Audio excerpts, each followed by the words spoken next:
저번 시간에 우리 저 각색 시나리오 중에 각색에 대해서 얘기를 한번 조금 한 것 같아요. 그래서 오늘 조금 더 다시 한번 보도록 하겠습니다. 각색은 원작 시나리오처럼 쓰여져야 한다. 각색은 한 매체에서 다음 매체 옮기는 것을 의미한다. 그죠? 우리가 문화가 영화에서 문화가 매체에서 영화라 매체로 옮기는 거. 그 다음에 시나리오는 영화 이미지로 말하는 이야기다. 그렇게 얘기했었죠. 각색은 구조나 기능을 다른 것으로 변경하는 것을 얘기를 합니다. 밑에 이제 각색의 여러 가지 유형들이 조금씩 내가 소개를 하겠는데, 구조나 기능, 문학의 구조, 문학의 구조와 문학의 서사 구조와 영화의 서사 구조는 완전히 똑같은 것은 아니죠. 우리가 저 상호 매체성 얘기를 할 때 그 차이점에 대해서 계속 얘기를 하고 있는데, 시간과 공간 묘사의 차이점, 이미지 서사의 차이점, 주제, 내용 이런 것들이 이제 시간적, 우리가 그 해석학적 관점에서도 역시 얘기를 할 수 있는데, 시간적, 그 다음에 공간적 여러 가지 차이점을 보인다고 그렇게 얘기를 했습니다. 그 다음에 서사 시각, 시점의 차이점, 뭐 기타 등등 이런 차이점이 있는데, 좌우지간 구조의 변경과 내용의 변경을 얘기를 합니다. 특히 구조의 변경에서 얘기의 전반부, 후반부, 중반부 또는 후반부에서의 구조의 변경인지, 처음에 나타나는 변경인지, 두 번째 중반부에서 나타나고 있는 변경인지, 후반부에서 나타나는 변경인지, 이제 그런 것을 우리가 살펴보아야 되겠죠. 그래서 우리가 그 시나리오, 그 각색에서는 우리 시나리오의 구조 얘기할 때 우리는 시나리오의 3막극의 일반적으로 3막극의 구조의 형성을 취한다 그렇게 얘기를 했습니다. 그래서 거기서 전반부, 중반부, 후반부 1막, 2막, 3막으로 얘기할 때 1막은 전반부의 한 25% 차지한다 그랬고요. 그 다음에 우리 페이지 수라면 한 30페이지 정도 가량 정도 된다고 그랬죠. 그리고 후반부에서도 역시 마찬가지로 25%, 한 페이지를 한 30페이지 또는 뭐 분으로하면 한 30분 정도. 그 다음에 중반부가 그 절반을 차지한다고 그렇게 얘기했는데, 거기서 어떻게 차이가 나고 어떻게 변화를 일으키고 있는지 그에 대한 고찰을 해야 된다 그렇게 얘기했습니다. 이러한 변형을 일으킨 요소는 다음과 같은 것이 있을 수가 있습니다. 우선 매체적인 변형 요소가 있겠죠. 우리가 어떻게 문학의 영화의 관점에서 문학을 영화라는 것, 연극하는 것, 어떤 디지털 예술로 말하는 것, 또는 뭐 오페라, 특히 음악적 요소가 강한, 특히 낭만주의 문학 이런 것들은 오페라도 올해 변형이 상당히 가능한데, 뭐 우리나라의 춘향전 이런 것도 오페라로 가능하죠. 이렇게 나타날 때 매체 내용의 그 표현물에서 어떠한 차이점이 나타나고 있는지 이런 것도 우리가 고려를 해야 된다 이런 얘기입니다. 이런 것들이 이제 변형을 일으킨다는 얘기예요. 매체의 변형. 특히 이런 것을 우리가 사고 매체적 관점에서 얘기를 할 수 있는 부분입니다. 시대적 변형 형성이 있습니다. 시대 정신, 시대 의미 등 분석, 수사학적 관점에서 접근해야 되죠. 시대 정신, 시대 의미. 다시 말하면은 우리가 시대 의미, 문학의 영화 어떻게 이 시간에 북한에서 본다 그러면은 뭐 우리 게테, 우리 좀 이따가 젊은 베르디 슬픔 다 잠깐 볼 텐데, 게테 그 당시에 고전주의 시대의 그 게테 작품의 텍스트 의미 또는 고전주의 시대의 시대 의미가 우리가 그 다른 시대, 후반부의 시대에서 나타나고 있는 그런 시대 의미는 영화를 한다고 했을 때 많은 차이점을 나타낸다 이렇게 얘기했죠. 우리가 볼 것은 특히 동독영화인데, 동독영화 에곤 균트라고 하는 그런 작가가 젊은 베르트의 슬픔을 다시 영화를 했습니다. 그럴 경우에 특히 동독 사회라고 하는 사회주의 사회에서 이 고전주의 그런 작품을 영화하는 때 상당히 차이점을 보이게 되죠. 그런 차이점이 어떻게 나타나느냐 하는 그런 관점도 얘기를 해야 된다. 이런 것들이 이제 변형을 일으키는 거예요. 이런 것 관점에 얘기할 때 특히 주제의 변형이 상당히 크게 나타나겠죠. 주제의 변형. 우리가 상호 매체적 관점에서 얘기할 때 또는 내용의 변형, 이런 관점이 중요하게 작용할 것으로 생각됩니다. 그 다음에 사회문화적 변형, 사회적 요구에 또는 수요를 문화사역이나 문화교육의 관점에서 접근하는 것.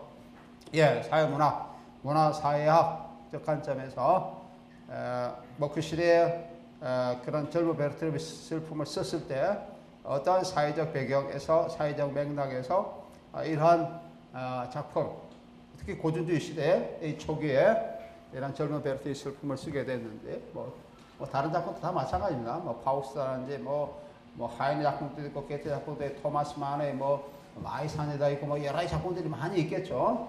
그럼 그 시대의 그런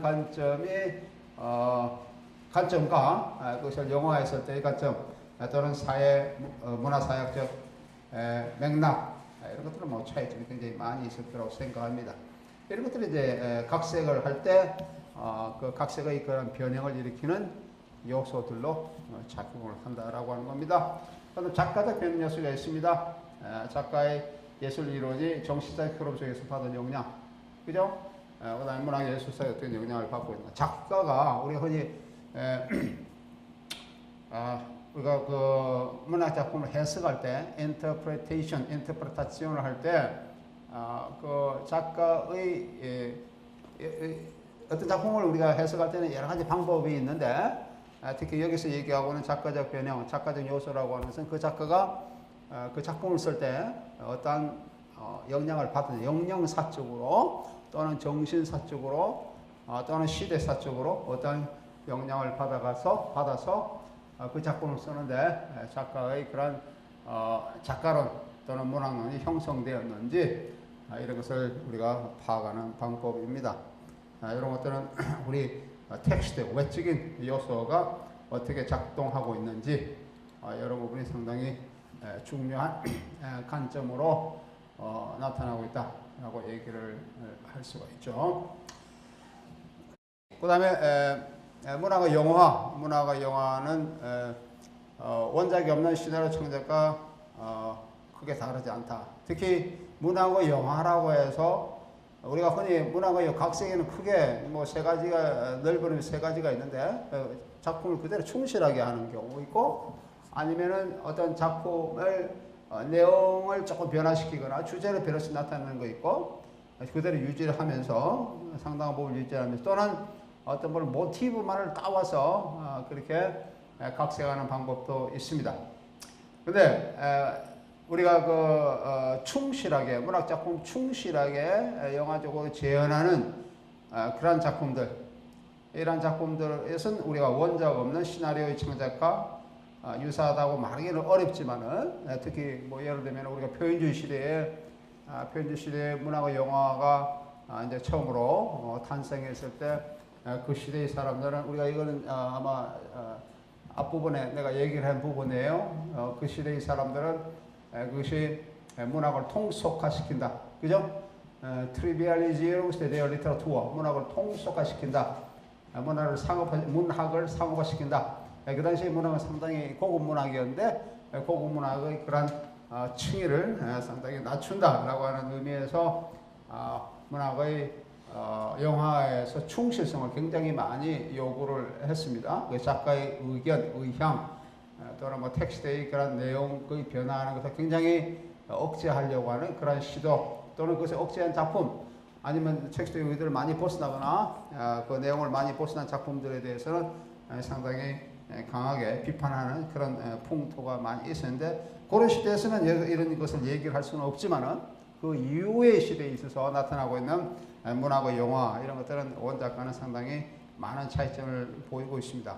특히 우리가 상호 매체성의 관점에서뿐만 아니고 영화라고 하는 시각 효과를 굉장히 강하게 드러내고 있다는 점에서도 어떤 차이점을 나타내고 있다라고 하는 것. 이런 점에서 문학의 시나리오는 원작을 파괴하는 데부터 시작한다. 특히 시각적 경험을 부각시키는 것 그것이 중요하다. 그렇죠? 특히 시각적 경험을 부각시키는 것 이런 관점 이런 것들이 그 문학의 영화에서 그 원작의 서사 과정의 구조, 서사 구조죠. 서사 구조를 변형시키는 그런 요소로 작용하고 내용도 변화시키고 이러한 그 관점도 변화시키는 그런 요소로서 작용을 합니다. 시나리오는 얘기의 극적인 상황에서 기초해서 쓰여져야 한다라고 했죠. 극적인 상황에 기초해서 쓰여진다. 극적인 상황이라는 것, 특히 이게 긴장감이 높이는 그런 관점에서 나타나야 된다. 우리 그 시나리오에서 특히 그 전반부하고 후반부에 나타나고 있는 필수적으로 요구되고 있는 구성점이라고 하는 것, 구성점이라는 거 하는 거 이런 것들이 굉장히 중요하게 이제 들어가야 되는데 특히 이런 데서 구성점에서 극적인 상황이 특별히 강조되고 있습니다. 각 시기에 중요한 것은 행동으로서의 주인공의 삶이나 직업적 생활에서 몇 가지 사건을 선택하여 부각시키는 것이 좋다. 그죠? 주인공의 삶이나 직업 생활에서 어떠한 사건이 몇 가지 사건을 선택해서 이렇게 부각시키면서 그것을 사건화 내지는 우리가 중심획으로서 이어가도록 하는 이런 것이 각 시기에서 상당히 중요하다라고 하는 겁니다. 연극을 시나리오로 각색할 때는 연극 속에서 암시되거나 말해진 사건을 시각화해야 된다라고 하는 그런 것들도 중요하죠. 특히 연극을 이제 영어화할 때 이런 것을 연극 속에서 암시되거나 말해진 사건을 시각화하는 것 중요하다. 우리가 독일 초창기 영화, 특히 표현주의 영화에서 보면은 연극의 영화화라고 하는 것이 상당히 많이 이루어졌죠. 예를 들면 뭐 루돌프 아른하임이라고 하는 그런 독일의 영화 이론가, 초창기 영화 이론가 이런 사람들은 특히 연극의 영화의 관점에 굉장히 많이 몰두를 했고, 그 연극의 영화화된 그런 영화를 특히 다른 어떤 용어로 사용하고 있는데 그 용어가 슈프레헤 필름이라는 용어를 사용하고 있습니다.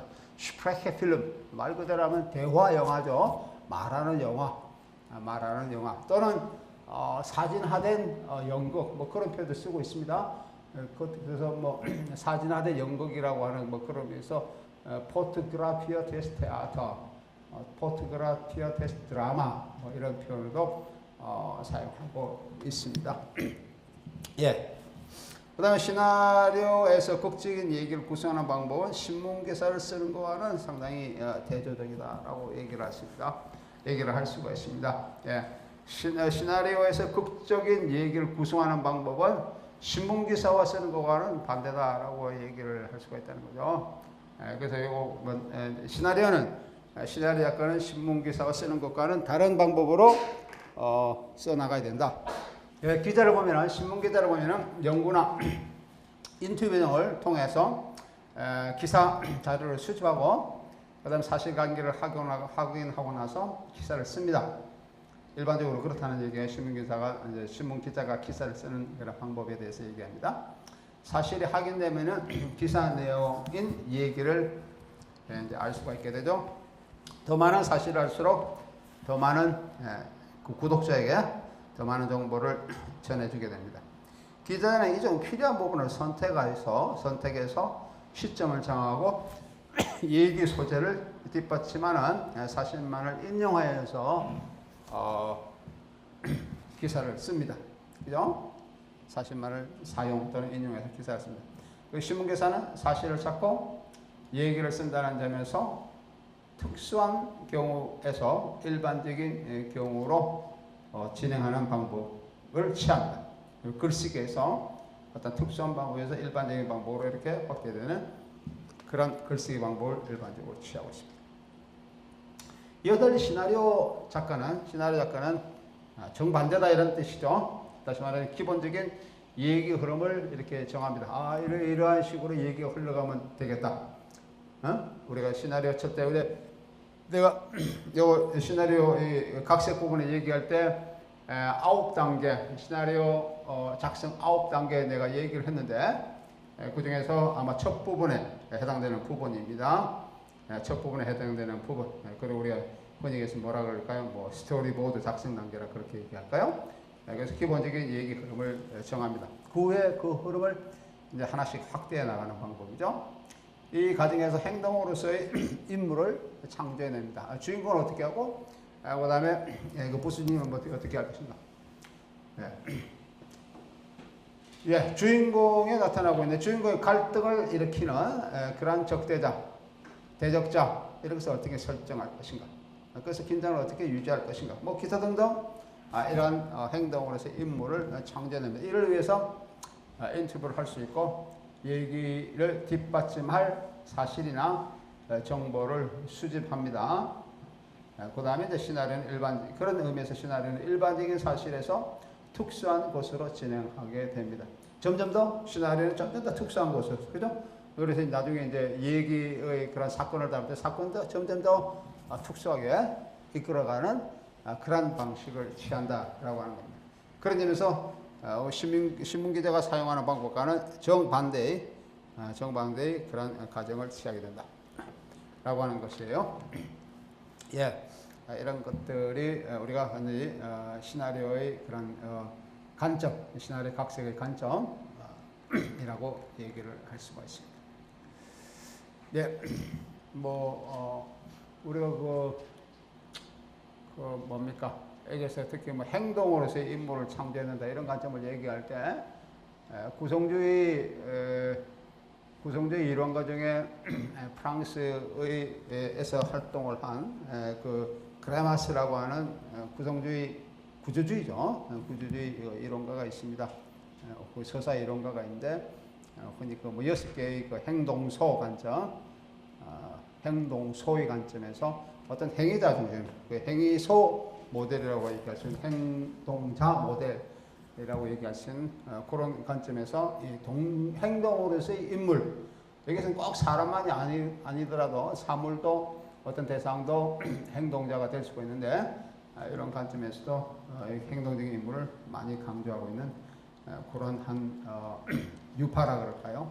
그런 잠깐 소개할 수가 있습니다. 다음에는 서사 텍스트 구성에 대해 잠깐 얘기를 하겠습니다.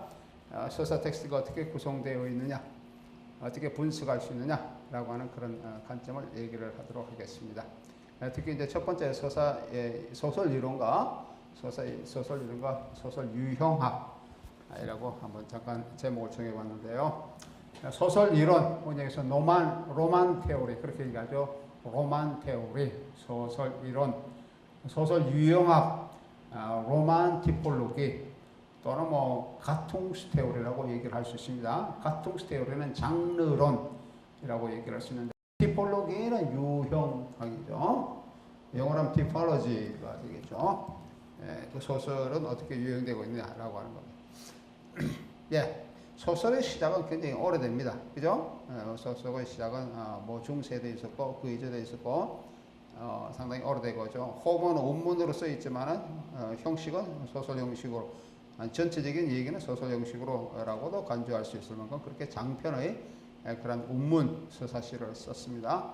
하지만 유형학이라고 하는 우리가 소설 이론적인 관점에서 나타나게 된 것은 19세기부터 그렇게 오래되지 않았다. 우리가 모든 학문의 그런 분화 과정을 얘기를 할 때 우리가 19세기가 상당히 중요한 그런 시기로 얘기되어지게 됩니다. 학문의 분화 과정 얘기할 때 소설의 유형학도 19세기부터 상당히 시작한다고 얘기를 할 수 있습니다.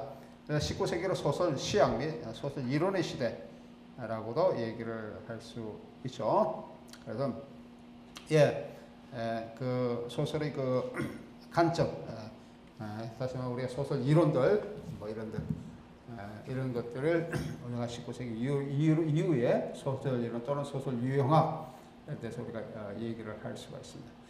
소설은 신빙성 있는 현실을 재현하려고 그러죠. 재밌는 현실을 재현하려고 그런 관점에서 역사나 또는 어떤 사약적, 범죄 수사적 보고서, 특히 재판 기록, 이런 것들, 어떠한 병력 기록, 또는 여행 보고서, 전쟁 일지, 이런 것들, 또는 영화나 텔레비전 보던 이런 관점들, 이런 것들도 얘기를 할 수가 있습니다. 일반적으로 소설은 허구죠. 소설은 허구로 되어 있는 그런 것입니다. 그래서 해겔의 말을 빌면은 미와 예술의 친근, 한 현실, 미와 예술의 친근한 현실이 표현을 얻게 된 창작된 세계가 소설이다라고도 얘기를 할 수가 있죠. 일반적으로 소설에 가장 신빙성 있게 접근할 수 있는 그러한 한 유형으로 얘기할 때는 우리가 재판 기록, 우리가 흔히 얘기해서 기록문학이라고 얘기하죠. 기록문학으로 얘기할 수 있는 이런 부분들을 상당히 중요하게 작용을 하고 있습니다. 이렇게 이제 흔히 얘기해서 우리가 사실주의적 관점에서 가장 현실에 가깝게 접근하는 방법. 역사 기록도 마찬가지죠. 전쟁 일지. 우리 난중일기, 이순신 장군의 난중일기 이런 것도 우리가 그 소설의 영역에서 얘기를 할 수가 있는데 이런 것들은 현실에 가장 신빙성 있게 접근하고 있는 그런 방법이다라고 얘기를 할 수가 있죠. 네. 근데 우리가 흔히 소설에서 나타나고 있는 현실, 우리가 흔히 문학적 현실 이런 것들은 우리 일상생활에 얘기하고 있는 역사적 경험적 현실보다는 우위에 있는 그런 현실이다라고 얘기를 할 수가 있습니다. 예. 근데 우리가 일반적으로 일상생활에서 하는 그런 일상에서 경험하는 현실 이런 것들은 우리가 우리 나름대로의 어떤 행동의 근거에 가서 살아가고 있습니다만은 우리가 그 문학적, 미학적으로 볼 때는 어떤 상호 관련성 이런 것들이 굉장히 박약한 그런 부분이 많고 그리고 또 의미도 상당히 산재되어 있는 부분이 많죠. 이런 것들을 이제 예술적으로 어떻게 집약해서 의미심장 구조로 제시해 보이느냐 하는 것이 이제 소설이라고 얘기를 할 수가 있습니다. 그래서 소설은 인생의 한 단면을 이렇게 이제 전달하고 있는데도 불구하고 독자들은 그 소설을 읽는 독자들은 그 주인공의 단면에 나타나고 있는 그러한 삶을 통해서 어떤 새로운 자기가 살아가고 있는 삶의 어떤 통찰을 얻게 되고 이러한 통찰력은 독자를 하여금 현실 속에서 그들과 비슷한 인물을 접하고 그들과 비슷한 운명을 경험했을 때보다 이 주인공들의 인생과 운명에 대한 의미에 대해서 보다 깊고 어떤 본질적인 생각을 할 수 있는 능력을 일깨워준다라고 얘기를 할 수 있습니다. 소설이 그런 삶에 대한 소설은 제2의 그런 현실을 보여주고 있지만은 그런 삶에 대한 새로운 의미를 나타내주고 있다라고 얘기를 할 수가 있죠. 작가는 예술적으로 이제 그 현실을 이렇게 이제 고양시키게 되고, 그래서 고양시키는 방법으로서는 어느 형식으로 어떻게 갖고 나오고, 그 얘기 내용이 어떻게 이루어지게 되고, 서술적 형식에서 어떻게 나타나야 되고, 문체를 어떻게 해야 되고, 뭐 기타 등등 문체나 소설 형식을 어떻게 가져가야 되느냐라고 하는 그런 부분들 이런 데 고심을 하면서 이렇게 이제 소설을 써 나가게 되겠죠. 그래서 한 부분, 이렇게 이제 각 부분에 이루어진 부분들을 어떻게 연관성을 세우며 시각, 번역에서 perspective라고 하는 그 시각, 현실을 보는 시각입니다. 또는 소설에 나가는 소설 시각, 이런 것들 어떻게 설정해 되어 나갈 것인지, 뭐 기타 등등 이런 것을 보여주고 있습니다. 우리가 그 소설 시각의 관점에서 얘기할 때, 소설 시각은 현실을 보는 시각을 얘기하죠. 얘기의 등장인물이 현실과 부딪히는 것. 다시 말하면 어떤 주체적 관점이, 주체는 뭐 1인치 주체가 있을 수가 있고 3인치 주체가 있을 수가 있는데, 1인치, 3인치도 뭐 여러 가지 이제 갈라지겠죠. 시각적 관점에서 얘기하려고 그러면, 주체가 객체와 어떻게 연관을 이루고 있느냐라고 하는 그 관점. 그래서 우리가 주체와 객체의 만남, 이런 것이 상당히 중요하죠. 만약에 우리가 어떤 작품에서, 소설 작품에서 주체와 객체의 만남이 굉장히 힘들어지거나 굉장히 멀어질 때 우리는 그것을 우리에게서 환상문학, 그죠? 현실에 가까이 가지 못하는 그런 문학들, 몽상문학, 또는 그 가는 길이 만약에 좌절된다 그러면, 어째 객체에 도달하는 그 과정이 좌절된다 그러면 우리는 멜랑콜리 문학이라고도 얘기를 할 수가 있습니다. 그런데 그와는 정반대로 그 객체가 어떤 객관화되어서 주인공 앞에 제시될 때 우리는 그런 것을 우리는 유토피아 문학이라고 얘기를 할 수가 있습니다. 자기가 가장 꿈꾸는 현실에 도달할 수 있는 이런 길이 열려질 때 우리는 그런 문학들을 유토피아 문학이라고 얘기를 할 수 있죠. 유토피아도 여러 가지가 있는데 객관적 토대가 마련됐을 때 우리는 객관적 유토피아라고 얘기를 할 수 있고, 유토피아 길이 제시되어 있지만 그것이 어떤 과거에 있던 것이라는 동경이라든지 어떤 머나먼 얘기할 때는 우리는 낭만주의 유토피아라고 얘기를 할 수 있고, 그것이 왜곡되어서 나타났을 경우에 우리는 그것을 초현실주의 내지는 현실의 진리를 넘어서는 그런 것으로 나타날 때는 우리는 초현실주의적인 또는 표현주의적인 왜곡돼서 나타나고 있는 유토피아라고도 얘기를 할 수가 있습니다. 유토피아 정신에서 유토피아 정신에 그런 얘기를 보통 많이 하고 있는 부분입니다. 일반적으로 우리가 고전주의라 그러면은 이제 보통 이 객관적 유토피아가 확보된 소설 시각의 관점에서 객관적 유토피아가 확보된 그러한 시기를 고전주의라고 얘기를 할 수가 있죠. 예를 들면 게테의 빌레름 마이스터의 수업 시대 같은 경우에 보면은 빌레름 마이스터는 연극을 하는 그런 연극 그룹이죠. 연극을 하는 그런 어떤 연극 단체를 이끌고 있는 그런 사람인데 자기 아버지는 대상인이고 그래서 부유한 그런 집안의 아들인데 아버지의 그런 가업을 잇기보다는 이렇게 연극 배우들과 함께 이렇게 이제 지방을 다니면서 되게 귀족들 가문 속에 이제 들어가서 연극을 하는 그런 생활을 하는 사람이 이제 빌레르 마이스터라고 하는 사람입니다. 그래서 자기 그 단체, 그 단원에 속하고 있는 그 많은 배우들과 함께 나타나고 있는 그런 얘기가 많이 소설되어 있고요.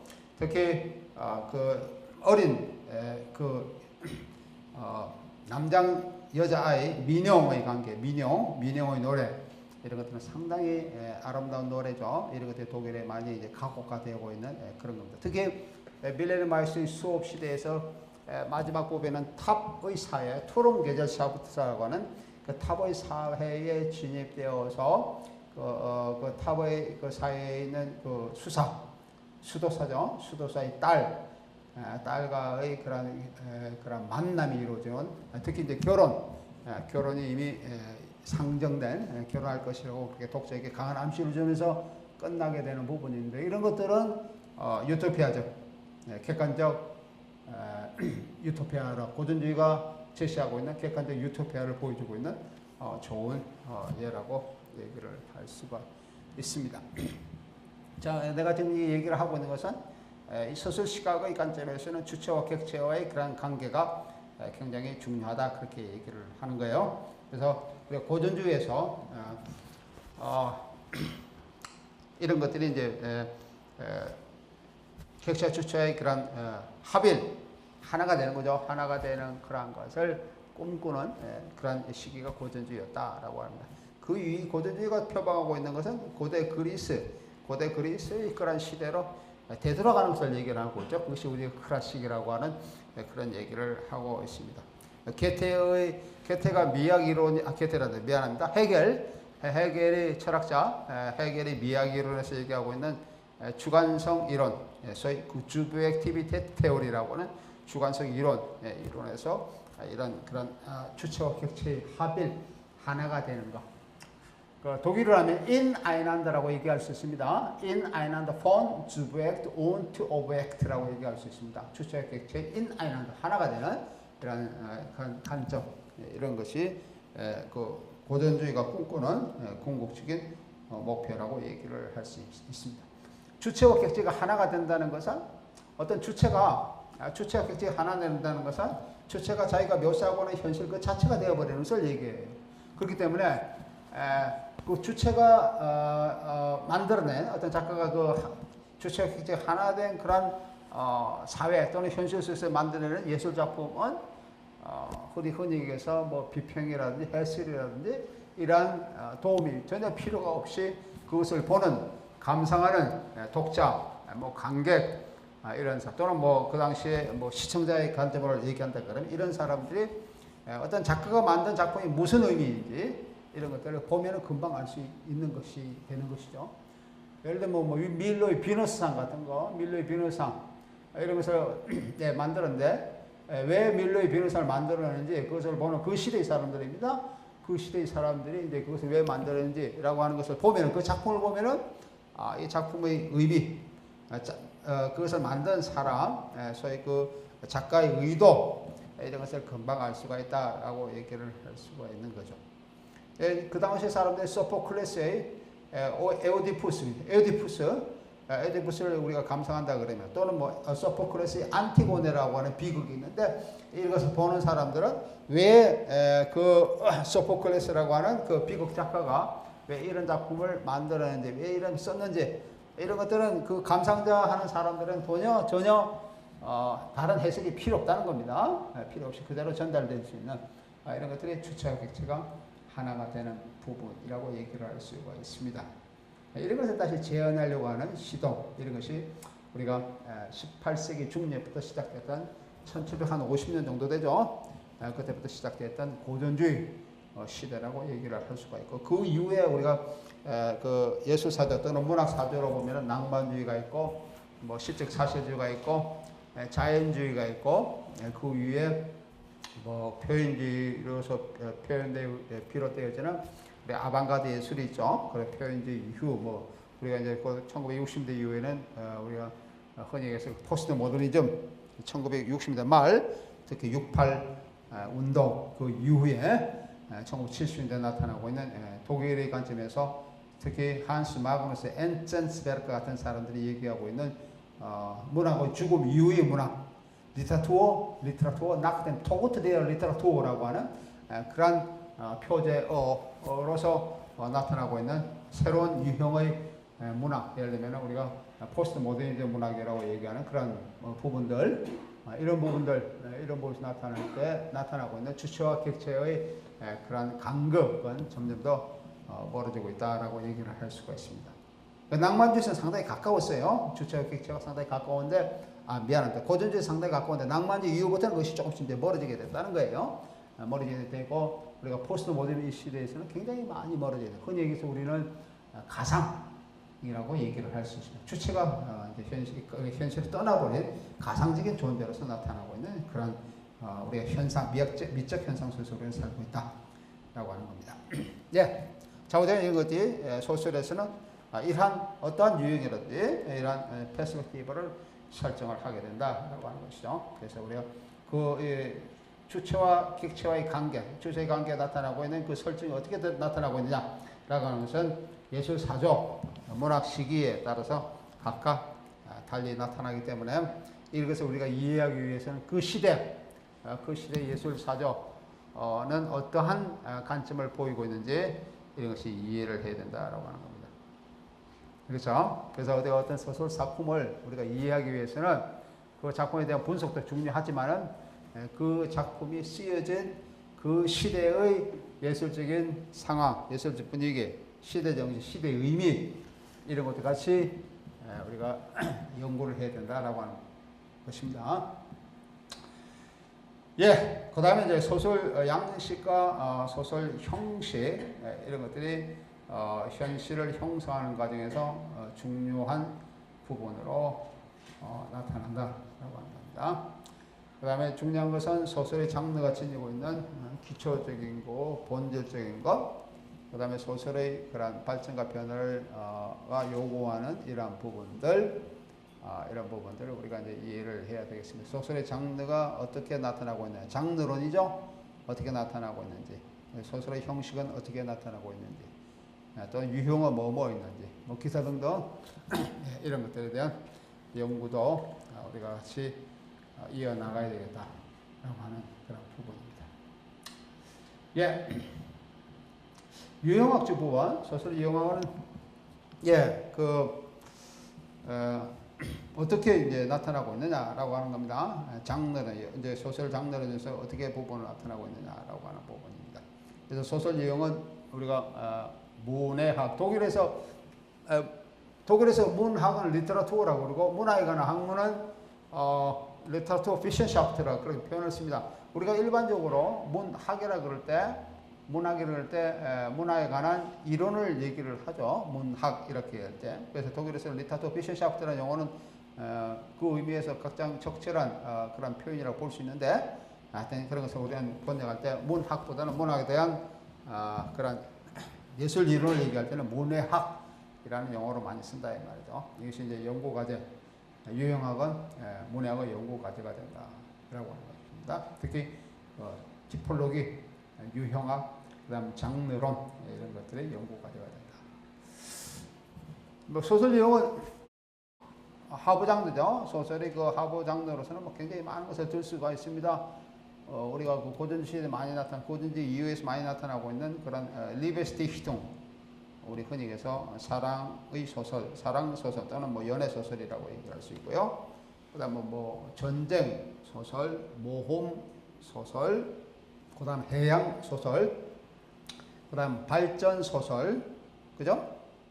또는 뭐 발전 소설은 엔트비쿵스 로망이라 그렇게 얘기하고 있고요. 교양 소설, 빌딩스 로망. 특히 발전 소설이나 교양 소설은 한 주인공이죠. 한 주체가 그 성장기를 쭉 다루고 있는 이런 것들을 우리는 교양 소설, 발전 소설라고 얘기를 할 수가 있습니다. 뭐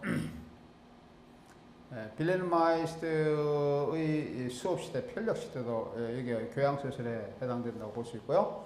우리가 전에 보았던 영화로 얘기한다 그러면은 그 신하라고 하는 영화 봤었죠? 하이니크만의 신하. 그 볼프강 슈타우테의 영화, 동독 작가인 볼프강 슈타우테의 영화인 데어 운터탄이라고 하는 신하. 그 신하에서 나타나는 주인공 헤슬링, 그 사람의 일대기를 쭉 다루고 있는데 이런 것도 발전 소설 또는 교양 소설이라고 얘기를 할 수가 있습니다. 그다음에 뭐 탐정 소설, 의식 소설, 뭐 여행 소설,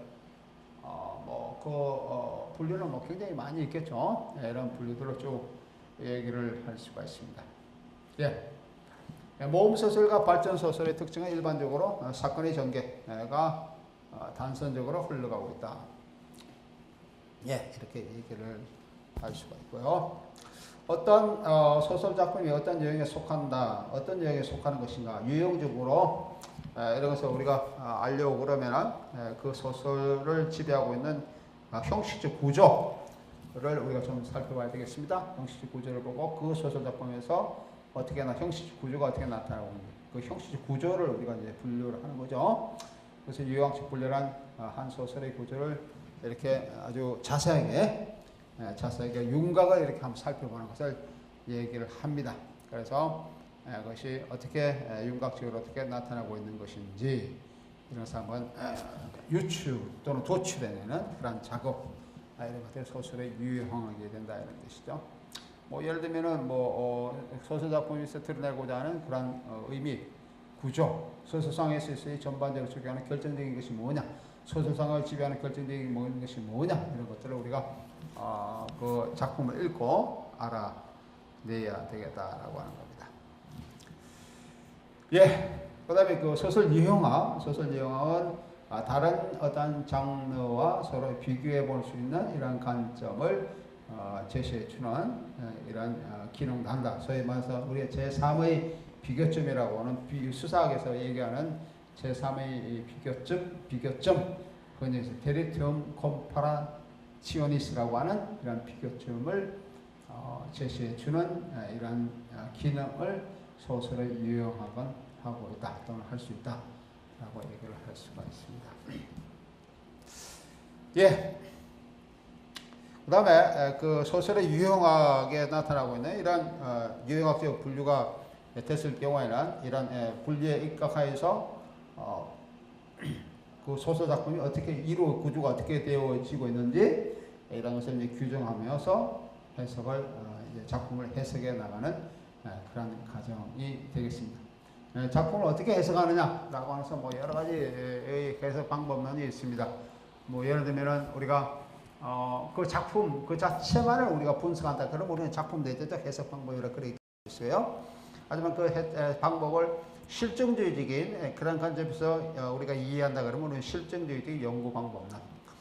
어떤 정신사에서 입각해서 그 작가가 그 작품에서 쓴 이후에 이 작가가 받은 어떠한 정신사적인 관점이 있느냐라고 하면서 우리가 고려를 해서 얘기한다 그러면 우리는 그 정신사적인 연구 방법론이라고도 얘기를 할 수가 있죠. 뭐 심리 분석적인 연구 방법론도 얼마나 있을 수가 있고요.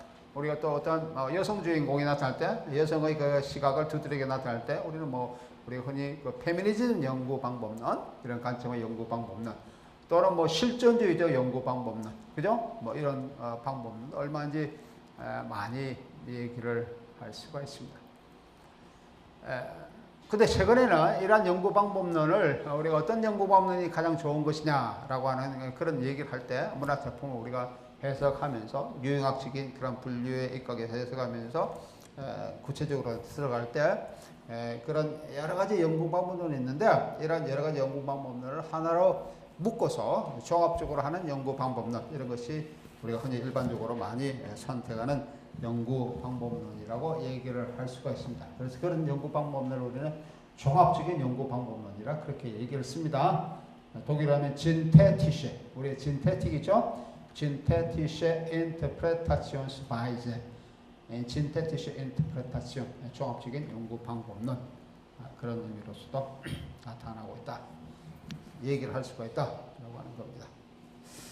예. 그 다음에 그 소설 상황에 대해서 잠깐 소설 상황에는 어떻게 나누어질 수 있느냐라고 하는 것을 잠깐 살펴보도록 하겠습니다.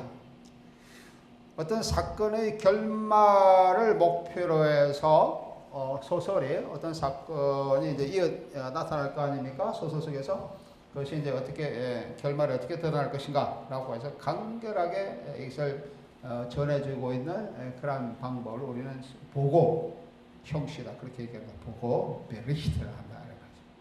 그런데 어떤 사건을 이렇게 쭉 소설에 나가면서 어떤 결과를 이렇게 가진 것인데 짧게 보고하는 형식이 있고 아니면 어떠한 사건 하나하나를 상세하게 묘사하는 방법이 있습니다. 그 묘사하는 방법을 우리는 묘사 이렇게 얘기를 한다 이 말입니다. 짧게 상세하게 서술하는 방법을 그 묘사라고 그렇게 얘기를 합니다. 그래서 소설 상황은 크게 봐서 베리히트 보고와 묘사로 나눠진다 그렇게 얘기를 하죠. 서술 보고와 묘사 이렇게 나눠진다. 다시 말해 보고와 서술은 우리가 흔히 얘기해서 서술이라고 하는 그런 것을 얘기할 때 커다란 두 가지 기본 형식이다. 서술이라는 독일어하면 das Erzählen을 얘기하죠. 나레이션을 얘기합니다. 나레이션은 흔히 보고하는 것과 그 다음에 묘사하는 것이 있다라고 얘기를 할 수가 있습니다. 예, 서술상의 유용을 생각하는 데 있어 보고와 묘사는 상당히 중요한 용어인데 이런 것들을 우리가 얘기를 할 때 서술의 관점에서 얘기할 때는 보고적 서술 이렇게 또 우리가 좀 더 명확하게 얘기한다면 하나는 보고적 서술 이렇게 얘기하고 있죠. 독일어 하면 베리히텐데 에르첼룽 이라고 얘기할 수 있고 또 하나는 장면적 묘사라고 얘기를 할 수가 있습니다. 그래서 아까 얘기했습니다. 소설 상황은 보고와 묘사 이렇게 얘기를 할 수 있는데 이렇게 조금 더 이제 정확하게 얘기한다 그러면은 보고적 서술과 장면적 묘사 이렇게 두 가지로 나눌 수 있다라고 얘기를 할 수가 있습니다. 예. 이제 소설 유형론의 관점이죠. 소설 유형론의 관점에서 소설의 전체적인 소설 상황이 어떻게 되고 있는지 거기에 나타나고 있는 등장인물, 화자라고 얘기할 수 있는 화자가 어떻게 얘기를 하고 있는지 화자가 얘기를 서술하는 방법이 보고적 관점이냐 아니면 묘사적 관점이냐 특히 보고를 할 때 보고적 서술로 드러나는 관점이냐 아니면 장면적 묘사에 치중하고 있느냐라고 하는 이런 것들을 우리가 이제 분석해야 되겠죠. 이런 것을 우리가 분석하는 거, 이런 것이 우리가 이제 서사 연구라고 얘기하고 있죠. 서사 연구 방법이라고 얘기를 할 수가 있습니다. 네, 그래서 이런 것들이 표현 형식의 내용에 어떠한 영향을 미치고 있느냐, 이런 것을 이제 우리가 얘기하는 것이 소설 연구, 소설의 유형학 연구라고 얘기를 할 수가 있습니다. 예, 조금 더 구체적으로 좀 본다 그러면은 소설의 세 가지 유형의 소설 상황. 우리가 앞 시간에 내가 상호 매체성 얘기할 때 상호 매체성에서 나타나고 있는 영화가 지니고 있는 세 가지 유형의 소설 기법 또는 세 가지 유형의 우리가 시각 이렇게 얘기를 했었죠. 그와 상당히 유사성을 지니고 있습니다. 먼저 보면은 우선 주석적 서술이라고 얘기할 수 있죠. 아우토리알의 에어셀 시투아시온이라고 얘기를 할 수 있습니다. 첫 번째 주석적 소설. 주석적이라고 하는 것은 등장인물이 어떤 서사를 해 나가는데 화자가 서사를 해 나가는데 모든 상황을 다 인지하고 있는 상태에서 서술해 나가는 것 이런 것들이 일반적으로 주석적 서술이라고 얘기할 수 있습니다. 그다음 서술된 것에 대해서 주석을 하는 주석을 소위 코멘트죠. 코멘트라는 저희 자체 해석을 다는 이런 서술자가 있다라고 하는 겁니다. 이럴 경우는 우리는 주석적 서술이라고 그렇게 얘기를 할 수가 있습니다. 그래서 이 주석적 서술자, 우리 화자라고 얘기하는 이 사람이 작가와 동일 인물처럼 이제 보이지만은 꼭 동일 인물이 아닐 경우도 있죠. 작가와 동일이라고 얘기하는 경우도 있지만 그렇지 않을 경우도 있습니다. 작가의 인적 상황이 있으면 변절되는 다르게 나타나는 그런 경우도 우리가 소설 중에서 찾아볼 수가 있습니다.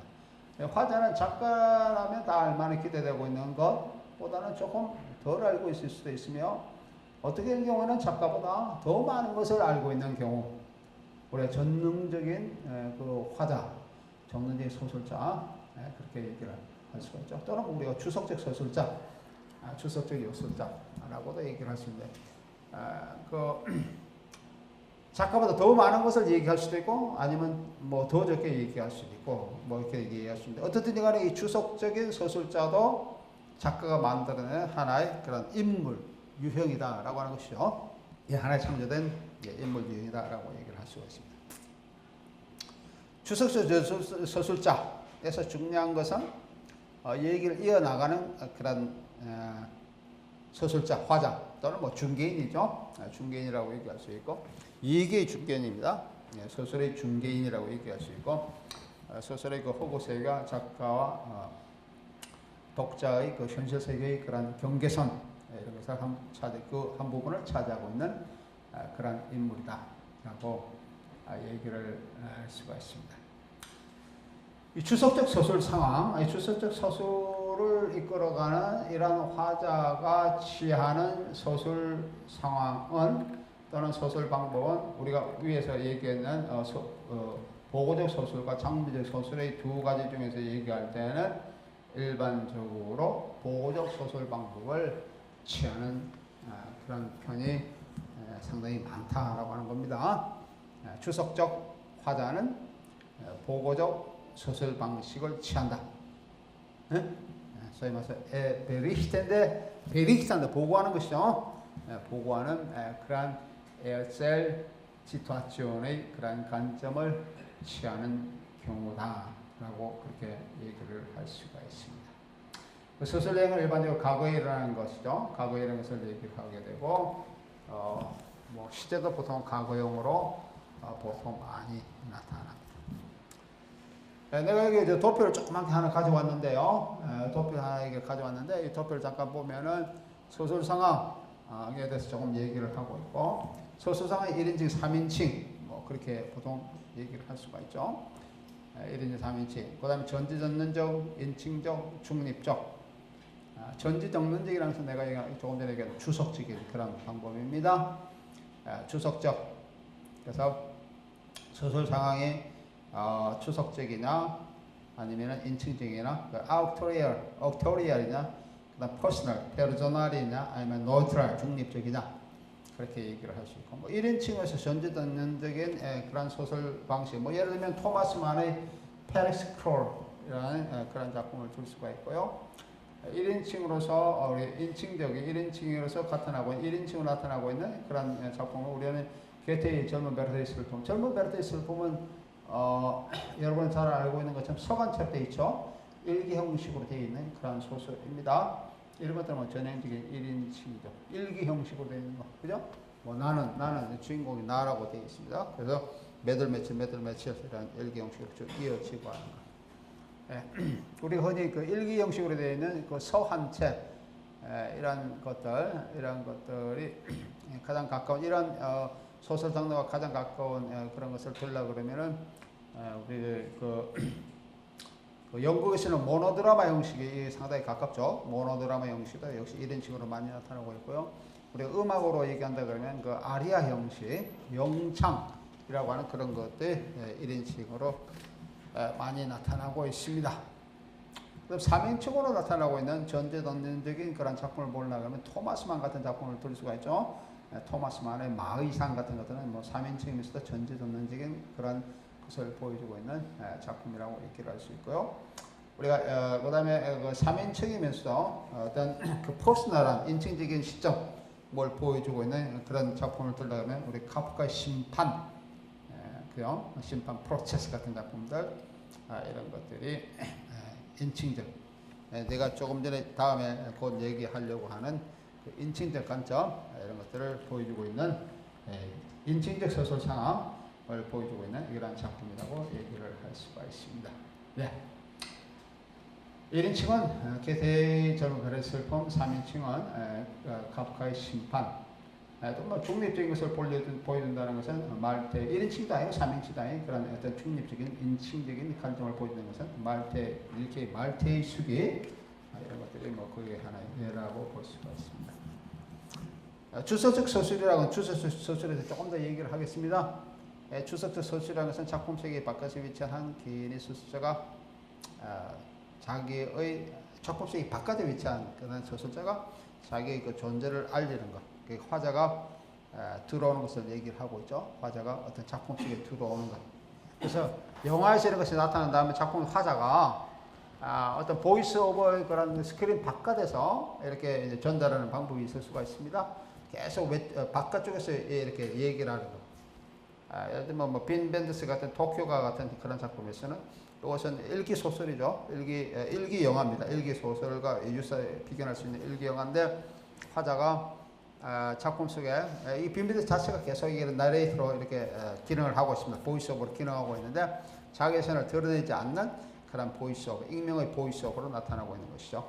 어떠한 화자들은 그 작품 속에 들어오는 이러한 화자들이 있죠. 뭐 예를 들면은 그 브레이트의 첫 번째 오페라를 영화한 그런 첫 번째 오페라 영화에서 보면은 그 화자가 화면 속으로 들어오는 경우를 볼 수가 있습니다. 이런 뭐 화자들도 있을 수가 있습니다. 비평을 하는 화자들, 이런 화자들도 우리가 알 수가 있죠. 이 서술자는 서술행위 중에 이렇게 자기의 존재를 알림으로써 작품을 이제 해석하는데 이렇게 알리면서 해석해 나가는 것이죠. 알리면서 해석해 이렇게 나가는 관점. 예, 그래서 이제 그 서술자가 그 작품 속에서 어떤 역할을 맡고 있는지 이런 것도 이제 알려주고 있고, 뭐 어떤 역사적 사실을 보고한다든지, 아니면 우리가 뭐 브레이트의 관점처럼 어떤 왜곡된 현실을 비판하는 그런 역할을 할 수도 있습니다. 비판하면서 현실이 바꿔져 나가야 된다, 수정되어 나가야 된다. 그래서 그런 관점을 얘기할 때는 그 문학 작품이 안티테제로서 기능을 하는 거죠. 태제, 반태제, 진태제 이런 기능을 하는 역할을 할 수가 있습니다. 뭐 연대기든 기록자 역할을 할 수도 있고요, 객관적인 그런 역할을 할 수도 있고, 뭐 여러 가지의 그런 역할을 주석적 화자가 할 수가 있습니다. 우리가 문학 논제로 볼 때 주석적 서술자는 얘기를 이렇게 이제 서사를 이어나가는 얘기 전달자 역할을 물론 하겠죠. 이런 전달자를 하면서도 그 비평을 가합니다. 어떤 얘기 사건에서 논평을 가하죠. 논평을 가하기도 하고, 어떠한 그게 문학적으로 어떠한 기능을 하기도 합니다. 그래서 뭐 수사적 기능 이런 기능도 하게 되고 하고, 또는 뭐 아까 얘기하고 있는 독자가 있는 그 의식에서 어떤 얘기를 전달하려고 하는, 또는 그 사건에 비평을 하면서 영향력을 미치려고 하는 그런 시도, 이런 시도를 주석적 비평가는 또는 주석적 화자는 그렇게 할 수가 있습니다. 주석적 서술자들, 주석적 화자들은 소위 말해서 얘기하는데 이렇게 논평을 가하는 것은 자기가 서술돼 나가는 그 과정에 참견을 하는 것이 되겠죠. 그래서 그 독자의 기대를 부응해서 독자의 기대를 어떻게 자기의 관점으로 이끌어내기 위한 그런 역할을 할 수도 있습니다. 비평을 그쪽으로 가하면서요. 그렇게 역할하고 독자의 관심을 어떻게 돌릴 수도 있고, 또는 어떤 주인공이 하는 것에 대해서 또다시 이제 비평을 가게 하는 그런 기능도 할 수가 있겠죠. 그렇게 기능하고 또 어떤 장면에서 어떤 장면을 특히 뭐 강조를 한다든지 또는 어떤 장면을 이렇게 자기가 이제 묘사를 하면서도 어떤 장면을 상당히 좀 낮게 비평을 가면서 낮게 평가한다든지 기타 등등 이런 비평자로서의 기능이 추석적 소설자는 할 수가 있습니다. 그 전체를 다 이렇게 보면서 이렇게 행동하기 때문에 그렇게 얘기를 할 수가 있죠. 예, 그래서 독자는 자기가 의식하는 것보다 추석 소설자의 그런 비평, 논평 이런 데 많이 이제 휩쓸리게 되죠. 그런 과정에서 어떤 작가가 자기 현실에 대한 이제 소설이라는 것은 현실을 제2의 현실을 만들어내는 것인데요. 작가의 관점에서 제2의 현실을 만들어내는데 그 제2의 현실을 어떤 그 독자들에게 작가가 제2의 현실 독자들에게 이렇게 전달하고 강한 메시지를 이렇게 보여주고자 하는 그런 의도가 있다 그러면은 이 추석적인 소설 방식 이런 것들을 보통 많이 이제 취하게 됩니다. 이렇게 취하는 것이 상당히 그런 자기의 그런 관점을 독자들에게 심어주는데 상당히 유리하기 때문에 그렇게 얘기를 할 수가 있습니다. 예, 1인칭 소설 상황 잠깐 볼까요? 예, 1인칭 소설 상황. 예, 1인칭 소설 상황 잠깐 보면은 예, 내가 저번 시간에 그 앞 시간에 이미 이제 얘기했는데 1인칭 소설 상황을 조금 얘기했는데 그 1인칭 소설 상황의 한 예로서 게테의 젊은 베르테의 슬픔을 얘기를 할 수 있다라고 얘기하는데 이거 잠깐 같이 한번 보도록 하겠습니다. 게테의 젊은 베르테의 슬픔. 에곤 긴터의 젊은 베르테의 슬픔에서 영화에서는 편자 입장에서 비극적 결말을 암시하는 서원이 생략되어 있습니다. 영화는 소설처럼 베르테가 이주를 해온 후에 쓴 편지 내용이 시작되는 것이 아니라 베르테의 친구 빌레름이 귀족들의 대화를 구석에서 듣고 있는 그런 장면으로 시작합니다. 근데 우리가 젊은 베르테의 슬픔을 한번 읽어보면 베르테가 자기의 그런 친구한테 빌레름한테 편지를 쓰고 있는 그런 내용들이 조금 이제 나오죠. 자기 이제 편지를 쓰고 있는 그런 내용에서 얘기를 전달하고 있는 자기의 그런 생활, 이것이 이주연 내용으로서의 생활을 전달하고 있는데 이거는 듣는 장면으로 시작되고 있는 부분이에요. 그래서 흑백 칼라로 화면이 구성되고 그 다음에 이제 나중에 쭉 보면은 귀족 사이에서 회의를 느낀 빌레름의 그런 시각을 엿볼 수 있는 장면이 나오고요.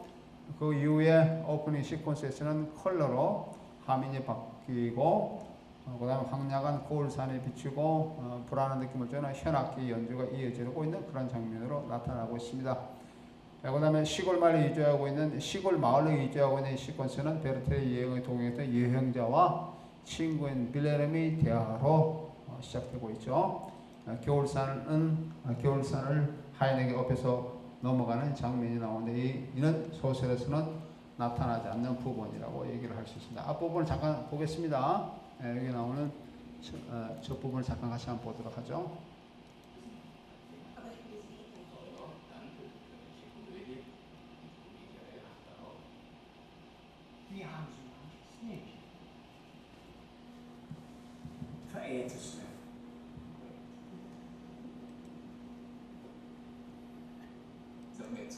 네, 여기는 이제 아까 여기에서 내가 얘기했던 부분이에요.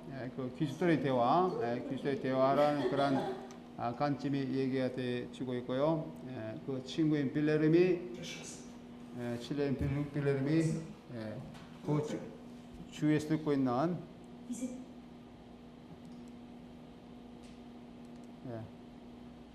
여기 있죠. 빌레름이 듣고 있는 이 장면을 보여주고 있습니다. 이렇게 나타나고 있는 부분이에요. 소설자인 빌레름 등장으로 시작되는데 그 베르테의 독백의 비중이 여관에서는 상당히 이제 많이 줄어들어서 나타나고 있습니다. 여관 대체적으로 소설 같은 그런 서사 구조를 지니고 있어요. 젊은 베르테의 슬픔에서 지니고 있고 소설에서 많이 서술되고 있는 자연에 대한 묘사, 소설에서 많이 묘사되고 있는 자연에 대한 묘사는 영화 속에서는 축소되고 있습니다. 소설에서는 뭐 자연의 아름다움, 특히 베르테르가 화가 앞부분에 저는 베르테르를 보면 화가의 입장에서 자기가 그림 그리는 그런 장면까지도 아주 세세하게 자연을 그리는 이런 장면까지 굉장히 세세하게 이제 묘사되고 있는데 영화에서는 자연에 대한 묘사가 이제 많이 축소되고 있죠. 축소되고 있고요. 예. 그다음에 약혼자 알베르트의 귀환이 이별을 구하는 베르테보다 앞서 나가는 것, 앞서 보여지고 있는 것, 이런 것들이 이제 문학과 소설의 차이점이라고 얘기를 할 수 있습니다. 이 부분은 지금 시간이 다 돼서 다음 시간에 앞부분을 영화를 다시 보면서 조금 더 상세하게 얘기를 하도록 하겠습니다. 오늘 그만.